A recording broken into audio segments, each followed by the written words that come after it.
अस्सलाम वालेकुम व्यूअर्स, ईद उल अज़हा की आमद है और जैसा कि आप जानते हैं ईद उल अज़हा पे हर घर में गोश्त की डिशेस बनाई जाती हैं। तो मैंने सोचा कि गोश्त की कुछ रेसिपीज़ आपके साथ शेयर करूं।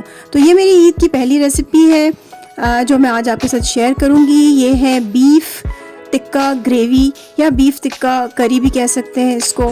बहुत मज़ेदार बनता है, आप ज़रूर ईद पर ट्राई कीजिएगा।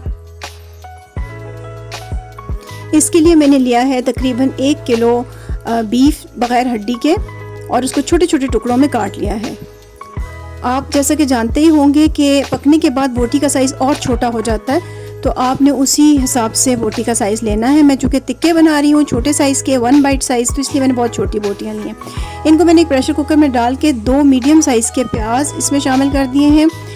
ये लहसुन अदरक का पेस्ट है 1 टेबलस्पून। आप चाहें तो साबुत जवे लहसुन के छील कर भी डाल सकते हैं, अलबत्ता अदरक को ज़रूर पीसना है। ये 3 टमाटरों का पेस्ट है। मैंने पेस्ट इसलिए बनाया ताकि सालन में टमाटर के छिलके दिखाई ना दें। आप चाहें तो छोटे छोटे टुकड़े टमाटर के भी डाल सकते हैं। 1 चाय का चम्मच लाल मिर्च, 1.5 चाय का चम्मच नमक और ये है 1 चाय का चम्मच हल्दी। नमक मिर्च आप अपने टेस्ट के हिसाब से एडजस्ट कर लीजिएगा। पानी मैं डाल रही हूँ 1.5 गिलास, क्योंकि मेरा प्रेशर कुकर ज़्यादा पानी नहीं खुश्क करता, तो मुझे थोड़ा पानी डालना होता है। आप अपने प्रेशर कुकर के हिसाब से पानी का इस्तेमाल कीजिएगा। और अगर आप प्रेशर कुकर के बगैर ही गोश्त गला लेते हैं तो वो तरीका भी ठीक है।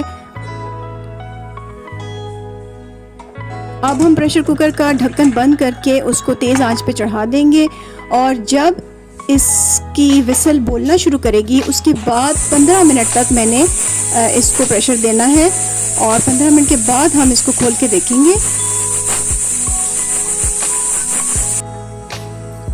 चलें जी, अब 15 मिनट गुजर गए हैं। अब मैं इसका प्रेशर आहिस्ता आहिस्ता ऊपर से रिलीज़ करूँगी।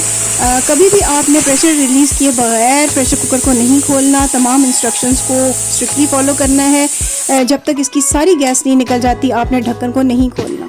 अब सब गैस निकल गई है। अब मैं ढक्कन खोलूँगी और इसको हम देखेंगे। थोड़ा सा पानी इसमें बाकी है। जितना भी पानी बाकी हो उसको अब आपने तेज़ आंच के ऊपर खुश्क कर लेना है और साथ ही मैं इसमें डाल दूँगी तकरीबन 1 कप कुकिंग ऑयल, या अगर आप घी इस्तेमाल करना चाहें तो वो भी कर सकते हैं। और घी डाल के अब मैं तमाम इसमें जो पानी बाकी है उसको खुश्क कर लूँगी यहाँ तक कि सिर्फ ऑयल दिखाई देने लगे।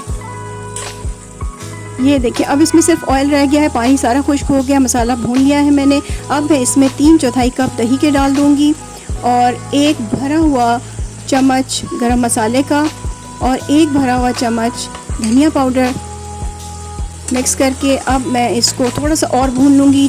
4-5 मिनट में दही का पानी भी खुश्क हो जाएगा, तो 4-5 मिनट तक हम इसको भूनेंगे और फिर सारा पानी खुश्क हो जाएगा दही का और सिर्फ ऑयल रह जाएगा। जब आपको सिर्फ रोगन नज़र आने लगे तो समझें कि आपकी बीफ कढ़ाई या बीफ ग्रेवी तैयार है। साथ ही इसमें हरी मिर्च भी मैंने मिला दी, 2 से 3 या जितनी आप पसंद करें उतनी मिर्चें मिला सकते हैं। और अब मैं इसका चूल्हा बंद कर दूंगी और चूल्हा बंद करने के बाद 2 टेबलस्पून इसमें नींबू के रस के भी मिलाए हैं। थोड़ी सी खटास आ जाए सालन में तो मज़े की लगती है। चलें जी, ये हमारा बोनलेस बीफ ग्रेवी तैयार हो गया। अगर आपको मेरी ये रेसिपी पसंद आई है तो वीडियो को लाइक कीजिए, शेयर कीजिए और कमेंट ज़रूर कीजिएगा। और ईद की मज़ीद अच्छी रेसिपीज़ के लिए मेरे चैनल को सब्सक्राइब कर लीजिए। बहुत शुक्रिया।